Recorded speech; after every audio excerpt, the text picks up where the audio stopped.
Good morning. Welcome to Joy News.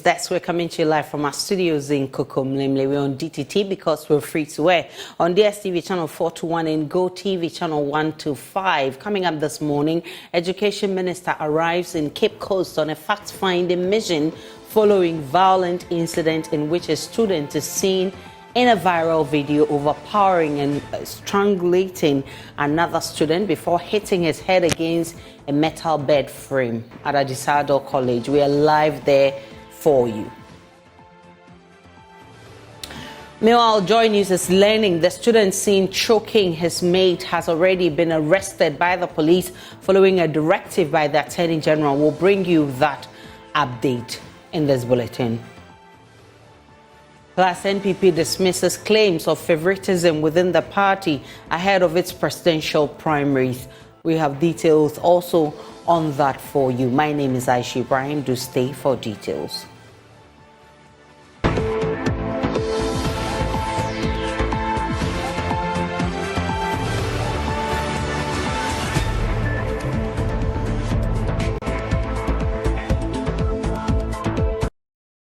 Education Minister Dr. Adisadel College is in Cape Coast as he seeks to understand how a student was seen strangulating and hitting the head of his mate against a metal bed frame in a dormitory at Adisadel College. Dr. Adisadel College is currently locked up in a meeting with authorities of the school. Details of that shortly. But our correspondent, Semefa Rejoice Kwesu, is also with that team. She will join us shortly. But yesterday, Deputy Education Minister Reverend John Ntimfojor directed management of the school to submit the report of the investigation team set up to look into the bullying case in the school to the ministry today. The directive is a revised timeline for the investigation team, which was initially expected to go into the issue and submit a report in 2 weeks. The Deputy Minister further tasked the school authorities to immediately start a psycho-support system for all final year students as they prepare to sit the West African Senior School Certificate examination. Let's take you live now to the Adisadel College for more on that. Correspondent Semefa joins us. Let's start from the minister himself, who we are told is in the school this morning. What has he been saying? Hello, Semefa. Right, we'll try and get Semefa, but also on the other line is Kofi Asari. Kofi, the students, I believe, will be going through a lot of psychological trauma as we speak, especially for a final year student. What can you tell us about the student? Well, yeah, good morning. Morning to your church audience. I think that the feeling in the school will not be the same as the feeling outside. This is an issue that happened quite some time ago, and even the students involved, who was the victim, actually tried to conceal it. I'm sure the shock, the aura of the issue still hanging is about how it happened, and not much about the effect on the students, as I'm saying, because the student who was a victim was even able to hide it from the school authorities, for some time. And so I think it might not be that impactful as we think it will be on the examination. But for the victim, for the culprit, yes, because he is receiving, all the bashing. He is at fault, allegedly, and so it will have some effect on him. I'm not too sure, but at that age, I think he should be an amateur. But if he's less than 18, if he's more than 18, then he's aware that, or 18 or more, then he's aware of criminal ramifications, especially when the AG I read in the dailies has indicated that he's going to take up the matter. So on that side, yes, I see much of stress and worry on the boy who is writing examination. Kofi, how should this matter be handled to ensure this effect on the students is minimized? Well, I think the public discourse on the matter will not help the students. Except that I think that the students should not have access or reasonable access to the media so that they won't be distracted. So the public discourse, one, will not help them. And so we should try as much as possible to disconnect them from the media, social media, etc., so that they can concentrate. Second is that by now, I expect that the GAS will have triggered its guidance and counseling systems at the regional level so that the necessary guidance provided to both the victim and the culprit. It's not likely the culprit will write the examination from the school. Of course, he's a candidate, so he writes it from million of YX sentence, which is classified.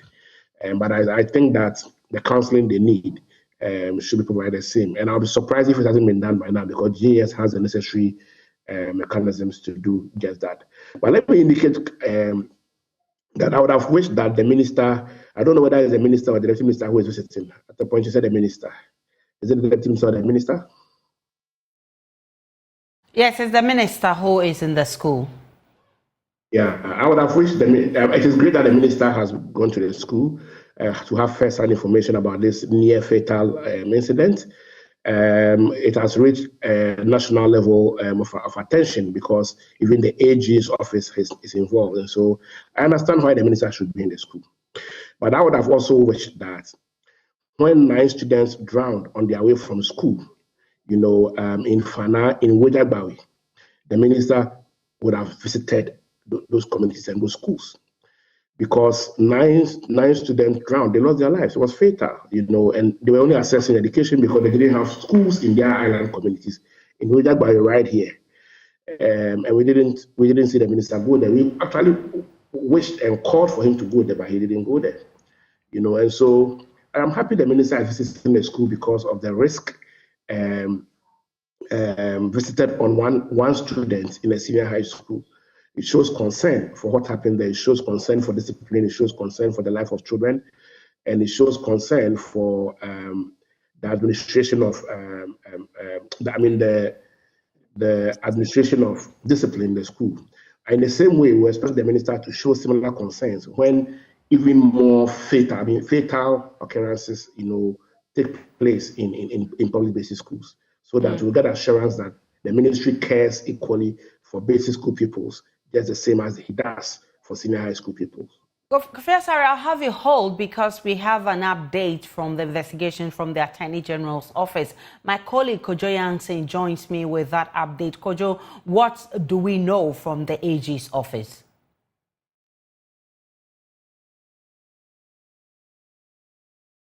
Kojo, kindly unmute for me.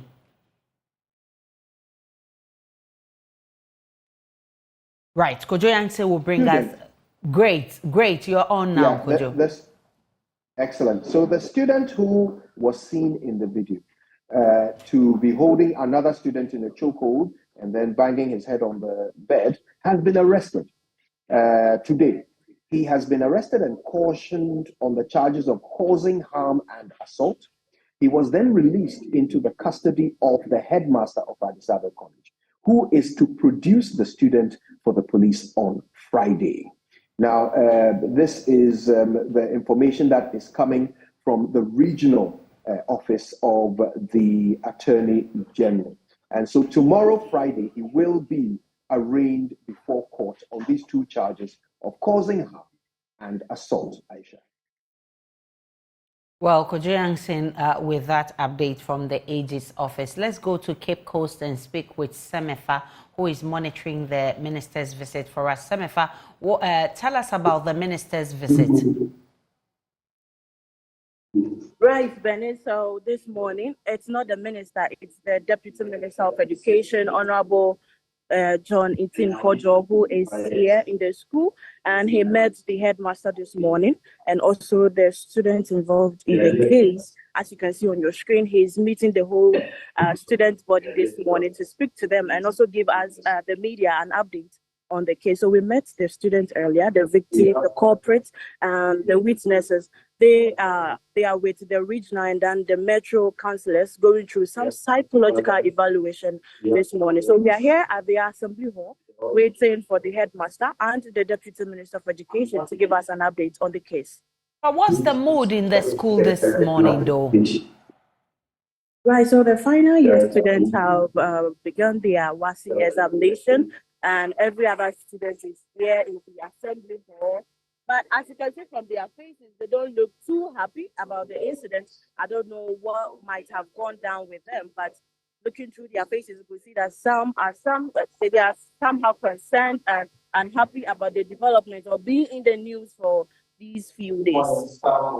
We know that the WASI exams has started today. We also know earlier that the Deputy Education Minister directed that the students be given some psychological support to help them in their preparation for the exams. How's that going, Semefa?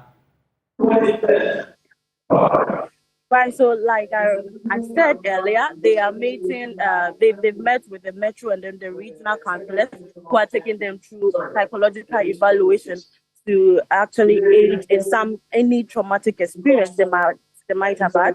And we also have some other, the parents and the other teachers helping them and preparing.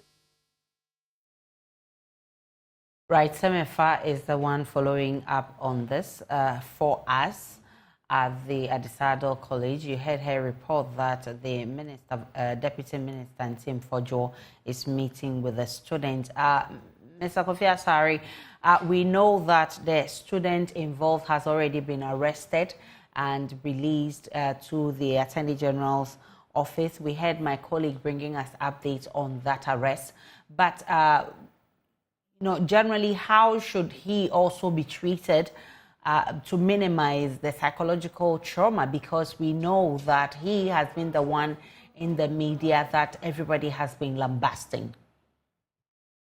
Well, he should be accorded all the rights and privileges that an accused person deserves. He for now he's only a suspect, and there's reasonable suspicion that he could be a juvenile. I don't know. But he should be accorded all the rights and privileges that a suspect deserves until proven guilty by a competent court of jurisdiction. Let me indicate that, again, we shouldn't have been here, you understand. If we had clearly laid down case management procedures in our schools, it wouldn't take the Ministry of Education, into the GNS Data General or the General Secretaries to issue instructions to the senior high school head in Adisadel to report an obvious case of an assault, which is criminal, to the police. But the fact that a school head has an administrative issue or try and solve it at the school level through school level disciplinary matters, is why we are here, because this case should have been reported to the police on Monday. And so, as we have emphasized, our school heads need training. They need manuals in case management of school-based violence so that when it occurs, they are not uncertain about what path to take. They should be trained in how to immediately decipher or differentiate between civil misconduct in school and criminal conduct, so that when they occur, they don't waste time, in responding to the issue. You don't waste time in taking the victim to the hospital. You don't waste time in informing the parents of both victim and culprit. You don't waste time in informing the police if it's a clear case of an assault or battery. And you don't waste time in instituting your internal investigative processes, in addition to the criminal one. So what belongs to the police, we must always bring them in as quick as possible so that they deal with the issue. Then you deal with the health issues, the psychology issues, and then you inform the parents. These must be documented in a case management manual for school-based violence, which schools need. Our senior high schools need them so badly so that they know how to manage things, because we shouldn't be here. We shouldn't take national agencies to instruct the headmaster of Adisadel to report this case to the Cape Coast Police by Monday. It should have been done long ago. Director of Africa Education Watch, and he says such matters must be dealt with the urgency it deserves, not to escalate or to be able to minimize the psychological effects. Now, a 16-year-old girl is enduring lots of psychological trauma as a result of persistent sexual harassment from the auntie's husband. Breaking her silence to Joy Prime on the issue, Mausi, as we chose to call her, says even though she has reported the phenomenon to her auntie, nothing has changed. Mausi fears of succumbing to her uncle's pressure because the future of her education is at stake since he is her only support. Joy Prime's Emmanuel Jivenu has more in the following piece. When we are all asleep in the room, then he comes to where I'm sleeping. When he sees that I'm asleep, then he tries to use that advantage to sleep with me. But I wake up, so I don't allow him. At times too, when no one is in the house, then it's only the two of us. Then he told me that I should allow him to do one. He won't tell anybody about it. This is the distressing story of 16-year-old Maushi, not her real name. She has been forced to endure this abuse on countless occasions. This nightmare began when she lost her mother at a tender age. Maushi assumed she would be loved and cared for, but she's had to endure chains and strings of sexual harassment and unsolicited touches from her auntie's husband. The place she hoped would be a safe haven for her is now a place of torment. At times he tries to sleep with me, but if I don't allow him, then he changes mood towards me. He gives me money that I should allow him to sleep with me. If I don't, then he takes back the money from me. Reporting sexual harassment can be a difficult decision, especially for minors. The fear of being victimized and stigmatized by society forces many young girls to recoil. Accusing her auntie's husband of harassment was difficult, but she gathered a lot of strength and confronted the issue. Sadly, her auntie did not take her disclosure seriously. The first time we started, I told my auntie, but she didn't believe me. She thought I was telling lies because I was a small girl, and she was always saying that there's small girls like me, I don't know anything, so I shouldn't be saying that. The harassment persisted after she reported to her auntie, and eventually her auntie witnessed the truth. The last day, okay. It's me the minute to film. Shade. Okay, then. So, papa and person neda. And the minute to film me who sign be say. Or yes, maybe son, I will say, or now, like a toy baby. No, I ain't she. Son of a catcher. I am not person Ben Aqualam. Or person Ben Saparanada, tell of person Ben. Timmy, Namus, I am say, a dinner or Koya Aqualano, or so, or ain't she. In fact, what made her believe Maushi's story was that her own sister, who once lived with them, also complained of similar sexual advances from her husband. Mr. Obetramenchen. Obetramenchen.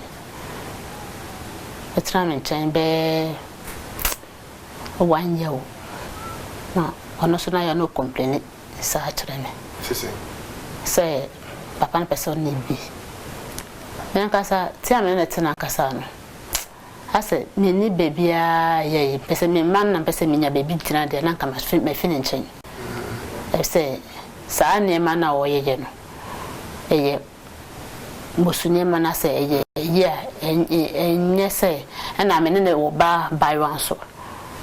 I said all day, you bet me, yeah, no, never. People who commit sexual abuses often target vulnerable individuals due to poverty, age, gender, or disability. Poverty is among the root causes of sexual harassment and makes it difficult for victims to report it. I told my grandmother, then my mother's 2 sisters, they are 4. So all of, in fact, the family members, my mom's side, they all know about it. What did you tell them? I told them what the man has been doing to me in the house, and as for my grandmom, I told her that the man tries to sleep with me anytime there's no one in the house or we are asleep. That's me, yes, my report. But a cinema, so I didn't mammy. Colana Mena, a one. Me, yeah, Nasa, your own Okoba. Now, when you be Mancolan to school. Until Anna mean to me. Incident per se, I can't view school more than the Ufim Chaya. Now say, Bibia, I am. Sexual harassment can have a significant and long-lasting impact on victims' mental and physical health. Maushi is traumatized by the harassment, and the painful experiences are robbing her of a happy childhood. Whenever he comes home, they will be insulting me. Even if I've not done anything, they'll be insulting me. They will be telling me that I'm a witch. I came to their family to destroy the family. They used to be saying that when I finish BC, I should pack my things and get out from the house. When he's around, I'm not comfortable. So anytime he's in the house, I get out from the house. Where do you go? Either to my friend's house or I'll be working inside the area, just like that. It's even affecting my studies because at times when I go to school, that's the only thing I'm thinking about. Maushi is in her final year. In a matter of weeks, the 16-year-old would be sitting for the Basic Education Certificate Examination, BECE. It is a life-defining test in keeping her dream of becoming a nurse aloft. But that dream is ebbing away by the day. I'm in Form 3 and it's every 2 weeks for us to go write BEC. But I don't know how I'm going to prepare for the BEC. Why? Because I'm owing school fees and registration fee. And the equipment for me to write the BEC, I don't even have one. When I add the school fees and the registration fee together, I'm owing $470. Unfortunately, her auntie's business has collapsed, making it difficult to foot her niece's school bills. My auntie takes care of me, but she can't provide the financial needs for me. What about the husband? As for him, doesn't take care of me, he takes care of his children because he says I'm not part of his children. I kind of 4.7. I'm here said me go social scale and me say me saka. Ma ko tria sa na ma tire say ye pamom. I say ka mo din na so mo tria sa na mo fi school. It's me nya sky. Me say me dwuma say na me ton tomatoes na eh. Am ko ji no bi na abomeka. Ti ama matu. Nti ama me say me nya edwuma eh bia. Maushi is constantly sacked for BEC registration and school fees of 470 Ghana cedis. She's living with anxiety due to the uncertainty of her future. Despite the adversities thrown at her, Maushi is determined to succeed in her academic pursuit. Monday I went to school, they sacked me. Tuesday I went, they sacked me. Then today I went. I want to go because it's said some few weeks for us to go write BEC, and my teacher told me that the rest of the week we are going to use to solve past questions. So I want to be there so that I'll know the part of questions they are answering. That's how I've been going to school. Well, with the academic performance, excellence, she's very good. In fact, all the subjects. Yeah, she doesn't have every subject like that, but she's good in all the subjects. In terms of expression and stuff, she's very okay. It's all about financially. Sometimes when she comes to school, she doesn't have money for feeding, sometimes not even pocket money. When she comes to school, sometimes she feels so down, but she's someone that she knows what she's going for. So anytime you see her, she's learning. Anytime you see her, she's learning. Even though she'll be in a sad mood, but she forced to do something for herself. students, but in the studio here with me is Godfrey Ebo Ahin, who is with the Public Education and Focal, and he's a focal person at the Greater Accra branch of Suraj. Grateful that you could join me. Has this issue of this young girl who's being sexually harassed by her auntie's husband come to your notice? Not that we know of at the moment, but we were invited by the journalists who carried out the exercise to speak to the issue this morning, but officially a complaint of this nature has not been lodged with the commission. How does this come across to you? You've watched excerpts and listened to this young girl talking about her frustrations and how she intends to make it at the coming BC. Also the fact that that's the only person who supports her in her education, and she finds herself in a dilemma. Yes, it's a pathetic story, and it's not an isolated situation. It's a daily occurrence in our nation now, and it's a reflection of how our society has become. Now, the social support that used to be provided for persons who are in need now seem to be broken down. So you realize that in as much as this girl is in a need, she has nowhere else to go. So the husband of the auntie, who happens to be the breadwinner now, is trying to take advantage over this girl. And it's not the best. Because the girl's right to education, she has a right to education, she has a right to shelter, she has a right to grow up with her parents, she has a right to live a normal social life. And you realize that now that she's going through this sort of abuse, even her stages of development is going to be affected. She'll grow up with a psychological trauma, going through life not believing that she is also worthwhile, as provided by Article 15 of the 1990 Code, that the dignity of a person shall be invaluable. So she has a right to dignity. She has a right to also live like a normal child. But it's not her fault that her mother died when she was young. But we know that when it comes to childbirth, it takes two people who give birth. So now that the mother is not there, what happened? What about the father? That's the question we want to ask, because the Constitution provides that a child shall be entitled to the estate of the father, whether she's born wedlock or whatever. Out of wedlock. Out of wedlock, yeah. So she has a right to a share of a parent's property. The fact that her mother has died doesn't mean she should be exposed to the hardships of the weather. The other issue too is that we don't know what kind of inheritance she is entitled to, because we know in this country we have the matrilineal and then the patrilineal. Yep. And so now that she is in this state, what is the family of the father doing, or what do they have to say? What is the family of the mother have to say? Is the auntie the only person in the family who can support her or who can be of help? And if she is also not in a position to provide that kind of necessaries of life, then is there nobody else in the family apart from her husband who is also trying to abuse this girl? So it's a situation that in the first place she couldn't have gone into, but we should still look at available remedies by exploring our options. Is this something that Suraj wants to take up? Yeah, if a complaint is lodged with us, we'll take it up, because I remember about a year or two ago, when these children are about to write their BCE, there's something they call camping.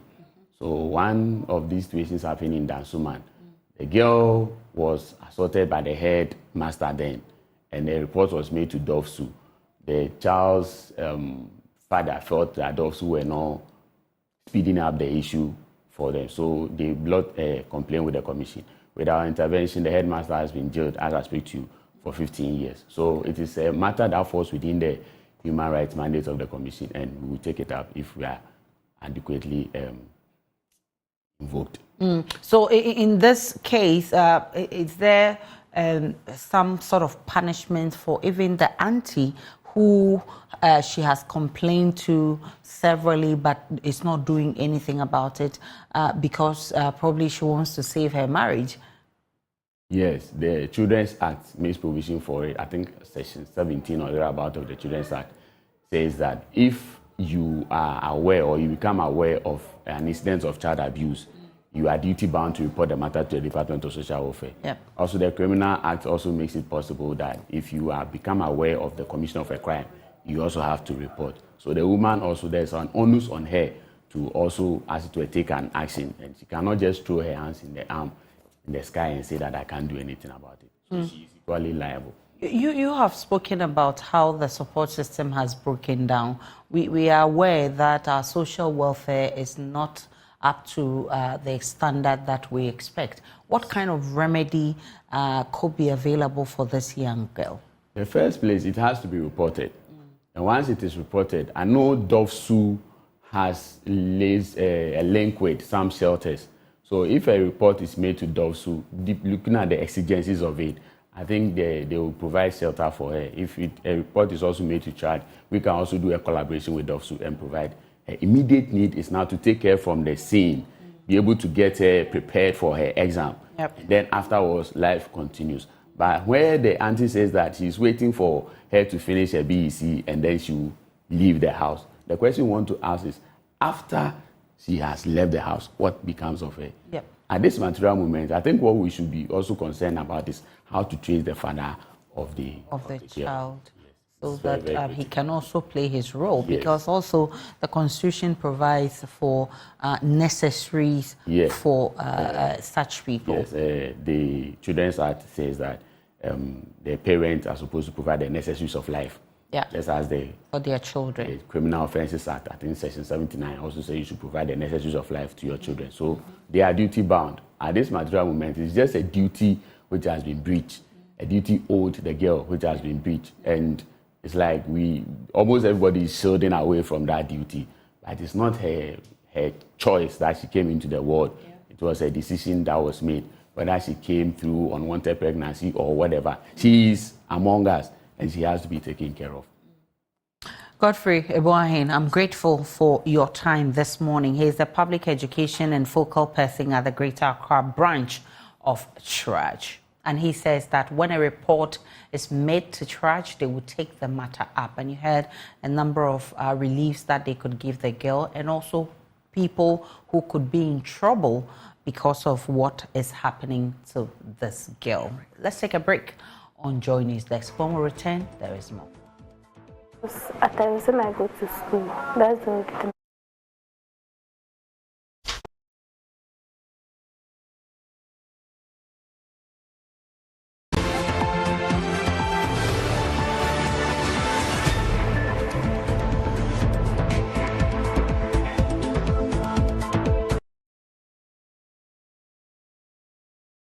Welcome back to the rest of our stories. The National Development Forum being hosted by the Church of Pentecost is to discuss national issues with the likes of former President John Mahama and former President John Agyekum Kufuor, as well as Speaker of Parliament himself, taking turns to address the gathering. Speaker of Parliament has been justifying his decision to suspend Parliament and participate in the national dialogue organized by the Church of Pentecost. Let's go live now to the event center. Gifty Afenyedazi, former GJA president, is speaking. And relevant agencies with a view to celebrating achievements and enlisting media advocacy support for outstanding challenges. A systematic tracking by media of the Auditor General's report to the Public Accounts Committee of Parliament and the recommended remedial actions. Apostle Chair, you will agree with me that we see on television year after year what the Auditor General has said about public accounts. I entreat the media, let us follow this up. We are talking about what we can do to push the national developmental agenda. I believe that if we focus on the Public Accounts Committee, the volume of information every day, we can pick something. And I think that it will be a deterrent. And then we also would want to know how much has been recovered. Churches should go beyond general teachings and establish special networking for our politicians and professionals, as the doctor said, where the dangers and effects of corruption shall be continuously highlighted till we see significant changes in the level of corruption. Conclusion. The media has done very well in promoting human rights and public accountability. One area that the media has done well is in the fight against Galamsey menace. The media played its part in raising concerns about the dangers of Galamsey, which threaten our future existence. Subsequent development, Apostle Chairman, have shown that the beneficiaries of Galamsey are very powerful and will not easily give up, irrespective of the danger of our water bodies and environment. I urge media, let us keep up with the pressure, for we need to leave an environment sound for the future generations. Based on what is happening now, we know that the agenda to stop Galamsey shall be treated as a major existential threat that should go beyond the coalition that first highlighted the menace. I believe all media houses should continually highlight the challenges until the menace is brought to a minimum. Already all of us are paying far more for water because of the pollution suffered by our water bodies and the increasing cost to the Ghana Water Company in treating the water for our houses and industries. There are, however, other areas that we need to recognize that we have not done very well. We have to work to improve upon our professional practices as a way of strengthening media accountability. Fortunately, we have certain precedents from the GJ that we can all learn from.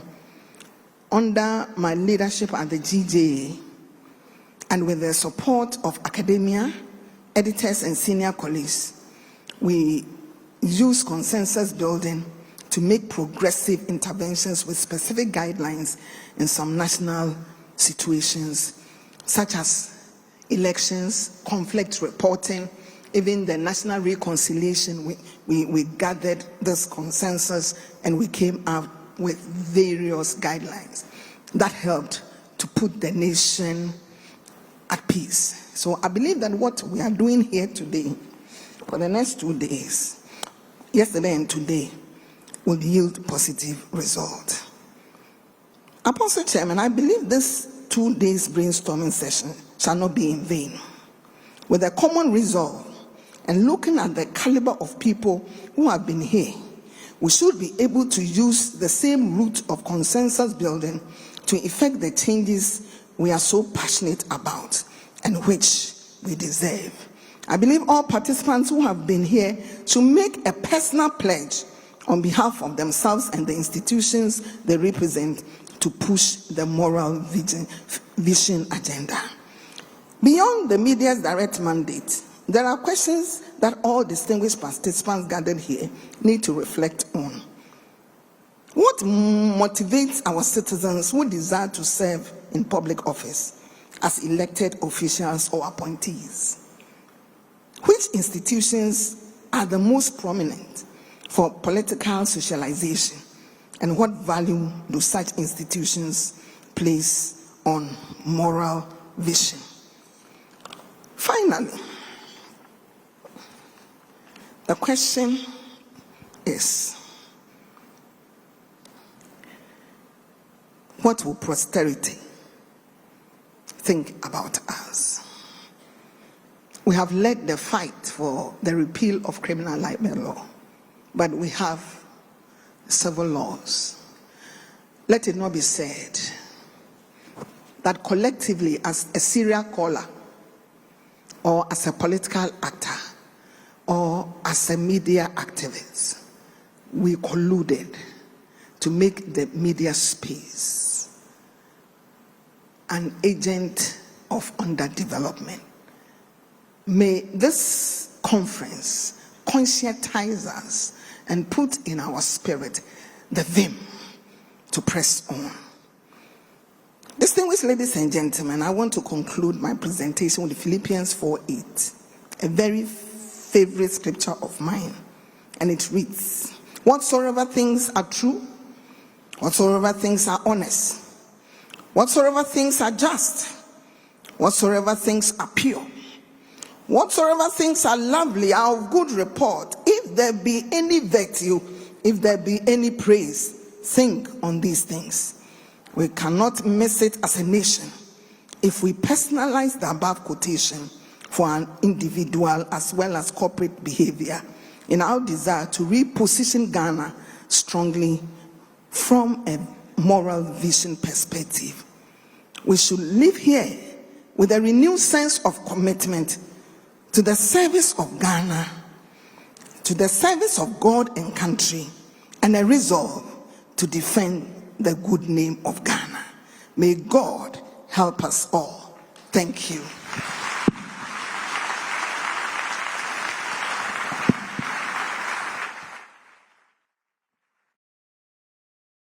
On Wednesday, the speaker shared varied opinions on how the country can return to its glorious days. Listen. Good character builds trust. Without trust, people will never follow you. And without followers, obviously, one cannot lead. It will be a walk in the park.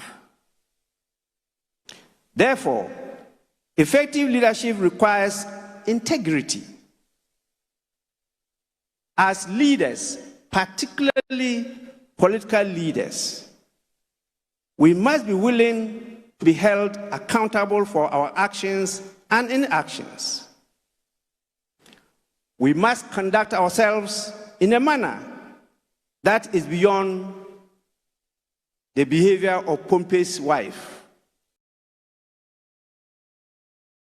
What happened to our value of being each other's keeper, each his brother's keeper, where communal assistance to each other on our farms and in other tasks that we had to undertake were easily available? What happened to our abhorrence of greed and theft? Why do we celebrate persons who today are wealthy with dubious sources of income, and yet society is not concerned about what the source of income is, and it's only about the person's wealth? Ladies and gentlemen, ethics have a direct impact on national development. And as a student of history, I can say unequivocally that in history, all civilizations that have fallen have done so after they lost their moral and ethical compass.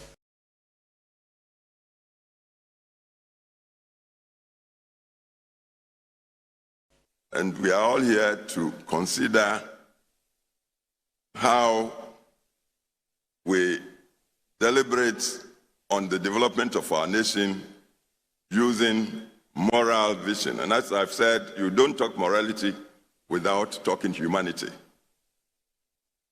So Pentecostal Church has done well in organizing this huge meeting, and I'm sure the meeting is also being relayed across the nation.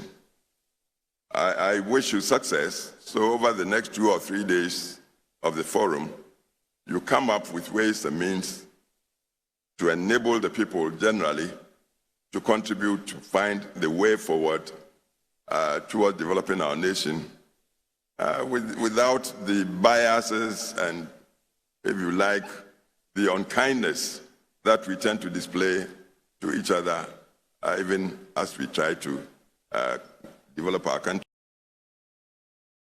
Let's take a break on Joine's desk. When we return, there is more coming your way from the world of business.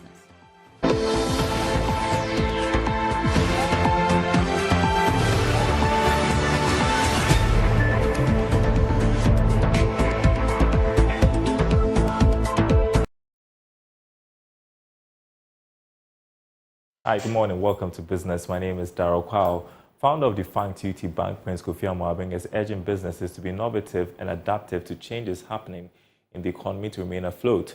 According to him, it is critical for businesses to adapt to changes in the economy whilst upholding strict business principles. He was speaking at the launch of the 25th anniversary of Fair Green Limited. Fair Green Limited, an indigenous firm offering tailored information technology solutions, is celebrating 25 years of excellent service to its customers. The company focuses on providing cutting-edge technology and technical support to clients. In an interview, founder of defunct UT Bank, Prince Kofi Amoabin, urged businesses to adapt to the changes happening in the economy. It requires there's discipline from the start. You have a right vision and you have a clear mission what you're going to supply and what you're going to do, and you have to also be innovative and adaptive to the economy. Culture is everything. You know, we have cultures in our system, in our environment that are very negative when it comes to developing companies. I think the culture is so important because if you don't, I see a lot of Ghanaian companies, the workers are interested in the clients more than the company. So you give a worker a little bit of tip and be nice to the client, and he or she will steal from the very company he's working for to the benefit of the client because of the small tip that you give. And it's quite rampant in Ghana, and companies should strive at creating this bond within a family, sharing the vision, where they're going to go, and caring for each other so that the interests of the workers are aligned to the interests of the company. Chief Executive of Fair Green Limited, Gifty Boyan, added that the company will continue to improve on the technological solutions offered to its clients in the coming years. We're in the technology space and everybody knows how technology is moving so fast. So for us, our aim is to learn to keep up so that we continue to stay relevant. The way we weather the storm of competition is, being aware of what's going on and really listening to our customers. So if you listen carefully to your customers and you are able to define what their pain points are, what their requirements and the solutions that is required, you are able to, if of course you have educated yourself and kept abreast with the trends in technology, you are able to put a solution together that takes care of their difficulties and their pain points. The company was aimed to ensure the growth and development of its staff to sustain the business. Now, government's technical and vocational education and training initiative should be more practical to support the creation of jobs. This is according to President of the Kimbu Old Students Association, Engineer Joseph Odei. He says the initiative should be designed to contribute to the development of a productive workforce by linking education system to the needs of the economy. Mr. Odei spoke to Joy Business at the press launch of the 150th anniversary celebration of the Kimbu Senior High Technical School. The school said its historic milestone represents the educational excellence, resilience and transformative impact on the lives of countless students. Engineer Odei called for more investment for the TVET initiative. When we were here in the 80s, we had a lot of workshops taking care of woodwork, metalwork, electrical installation and things like that. And I think this has really gone down. But with the introduction of the TVET concept, we are hoping that the country will leapfrog and ensure that our technical education becomes more hands-on, where students, after completing even the secondary schools, will be able to fit themselves into society and start working with their hands with improved skills. Chairman for the governing board of the school, John Mensah Anand, said nurturing young minds to excel should be a priority for most corporate institutions. From this time going, the board will ensure that the staff of this school focus on this so that all children or all learners who have the opportunity of coming to this school, we expect that their competencies will be updated with precision. On her part, headmistress for the school, Sylvia Maunyo Lechate, called on President Akufo-Addo to reach out to her alma mater. Yeah, Mr. President, you are once here. We invite you to come and support your school. This is your alma mater. We are pleading that come and support the school so that it will be a model school for the Ghana and the nation Ghana.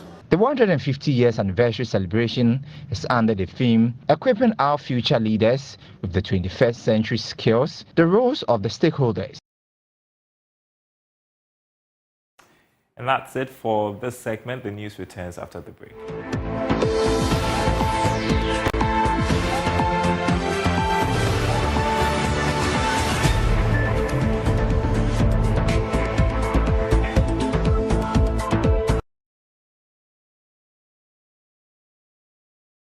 And that's how we wrap up the bulletin this morning. My name is Aisha Ibrahim. Do log on to myjournline.com for more of the news and updates of all the developing stories.